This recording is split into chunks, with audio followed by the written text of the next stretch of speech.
A ver, todos sabemos que enseñar es mucho, pero mucho más que solo transmitir conocimientos. Es una profesión donde la competencia no es únicamente intelectual, sino profundamente afectiva. Hoy vamos a meternos de lleno en cómo nuestras emociones son, en realidad, las guardianas del aprendizaje y por qué entenderlas mejor nos convierte no solo en mejores docentes, sino también en mejores personas. Escuchen esto. Esta es la voz de Fátima, una colega, una docente, compartiendo un momento de total vulnerabilidad. Y lo más fuerte es que su experiencia, lejos de ser un caso aislado, es el espejo de una realidad que muchísimos educadores viven en silencio. Así es. Hablemos de eso. De ese tema que a veces no se toca en la sala de profesores. La tremenda carga emocional de nuestro trabajo. Y cómo, muy a menudo, nos sentimos sin las herramientas para poder manejarla. Las historias se repiten, ¿verdad? Como la de Fátima, que le gritó a su clase de inicial. O Walter, que de pura frustración terminó perdiendo los papeles. O incluso Rodrigo, que llegó a pedir un cambio de aula para no tener que lidiar con un grupo que sentía que no lo valoraba. Ojo, estos no son fracasos personales. Son desafíos profesionales increíblemente comunes. Y aquí está el punto clave de todo esto. Cuando un docente está desbordado, el aula entera lo percibe.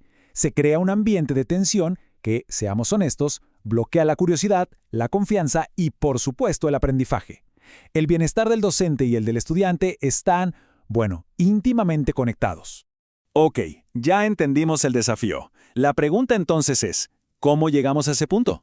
Si queremos cambiar nuestra respuesta emocional, lo primerito es entender de dónde viene. Y la ciencia nos da un modelo súper claro y útil para esto. Como podemos ver aquí, todo empieza con un estímulo, ¿no? Un estudiante interrumpe, una actividad no sale como esperábamos, pero la clave, el verdadero poder está en el segundo paso, la valoración. La emoción no nace del evento en sí, sino del pensamiento o la interpretación que nosotros le damos.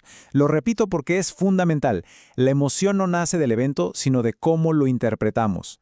Miren, este cuadro lo deja clarísimo. La situación, el estímulo, es idéntica en los dos casos. Un estudiante no presta atención, pero fíjense en el pensamiento A. Esto es una falta de respeto.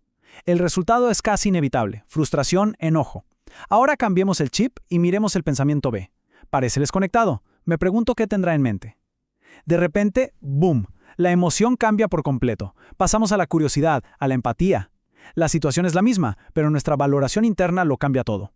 Y ahí es donde recuperamos el poder para actuar constructivamente en lugar de solo reaccionar. Bien, ya entendimos el mecanismo. Ahora, ¿por dónde empezamos a actuar? Bueno, el primer pilar, la base de todo, es la conciencia emocional. Según el experto Rafael Vizquerra, esta es la competencia fundamental. Y no se trata solo de sentirse mal, sino de ser capaces de hacer una pausa y preguntarnos, ¿qué es exactamente esto que estoy sintiendo? ¿Es frustración? ¿Es impotencia? ¿Quizás es tristeza? Y esto, de verdad, es clave. El simple acto de ponerle una etiqueta a lo que sentimos crea una pequeña distancia. Ya no somos la emoción, sino que estamos observando la emoción. Y en ese pequeño espacio es donde recuperamos nuestra capacidad de decidir cómo vamos a responder. Aquí tenemos una estrategia súper práctica. Cuando se sienta que la emoción empieza a tomar el control, se puede hacer este escaneo. Es un diálogo interno rapidito. A ver, un momento. Siento la mandíbula tensa. Eso puede ser enojo. Y este nudo en el estómago, quizás es ansiedad. Conectar con el cuerpo nos ayuda muchísimo a identificar y atender la emoción antes de que escale. Perfecto. Ahora que tenemos la conciencia como base, vamos al siguiente paso, aprender a gestionar esa emoción. Y a esto le llamamos regulación emocional. Es importantísimo entender esto.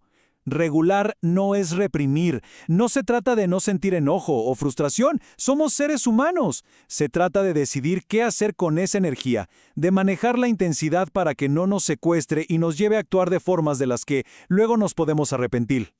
Esta metáfora es perfecta. Como docentes, nuestro instinto siempre es cuidar de nuestros estudiantes. Pero si nos quedamos sin aire, sin nuestra propia energía emocional, no vamos a poder ayudar a nadie. Nuestro autocuidado no es egoísmo, para nada. Es la condición necesaria para ser el educador que queremos ser.